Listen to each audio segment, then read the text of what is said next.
Assalamualaikum Ibu. Waalaikumsalam warahmatullahi wabarakatuh. Sebelumnya perkenalkan, nama saya Nur Afia Mariani. Saya sebagai bidan yang sedang bertugas pada hari ini Ibu. Sebelumnya apakah Ibu ada keluhan?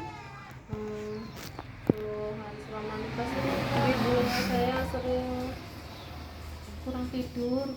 Merasa kurang tidur ya Bu? Iya. Atau sulit tidur juga ya Bu? Iya, susah tidur.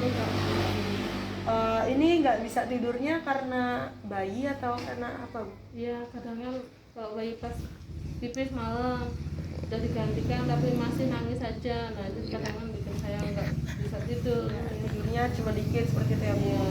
Oh, baik. Dari permasalahan itu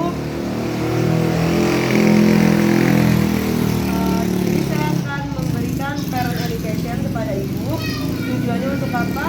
Agar Ibu memahami dan mengetahui apa sih kemungkinan yang akan terjadi jika mengalami hal-hal yang misalkan kayak kurang tidur tadi. Kan itu dapat menyebabkan emosi tidak stabil ya Bu.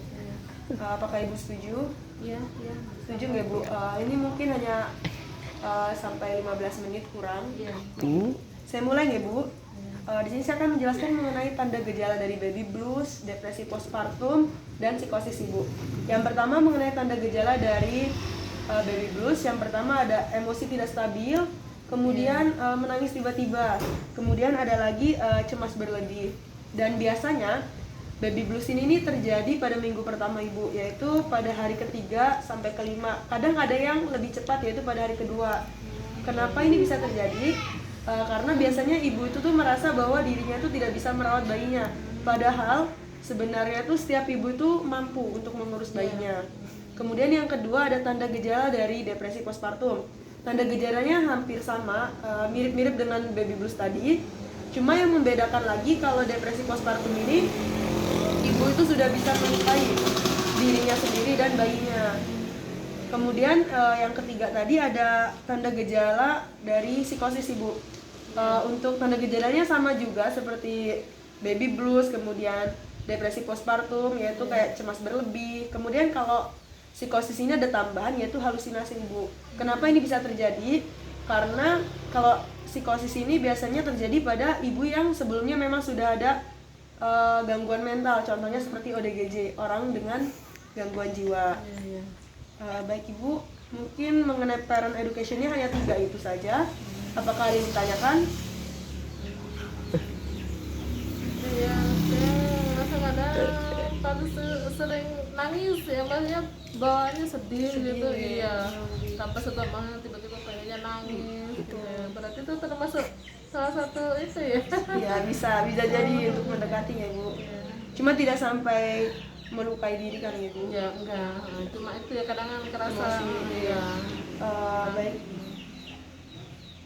sebelum saya akhiri Ibu, saya mau feedback dulu ya mengenai apa yang sudah saya jelaskan tadi. Yang pertama mengenai tanda gejala baby blues itu apa saja sih Ibu? Ya tadi ini ya sedih ya, suka ya tiba-tiba perasaan sedih, moodnya naik turun. Iya naik turun kadang senang, gitu, kadang gitu ya. Ya.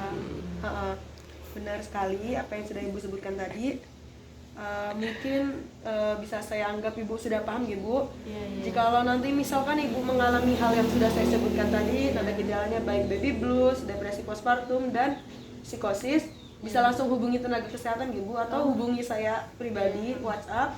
Misalkan ada mohon maaf bukan gangguan, misalkan ada kendala untuk menghubungi saya, bisa mencari bisa bercerita tentang masalah Ibu ke suami, kemudian bisa ke keluarga seperti itu. Karena penanganannya sendiri itu ibu itu memang harus berkonsultasi atau mencurahkan perasaannya agar lega ya Bu. Iya. Mungkin cukup sekian. Terima kasih banyak. Maaf ya Bu, aku mengganggu waktunya. Terima kasih banyak ini informasinya. Terima kasih Bu.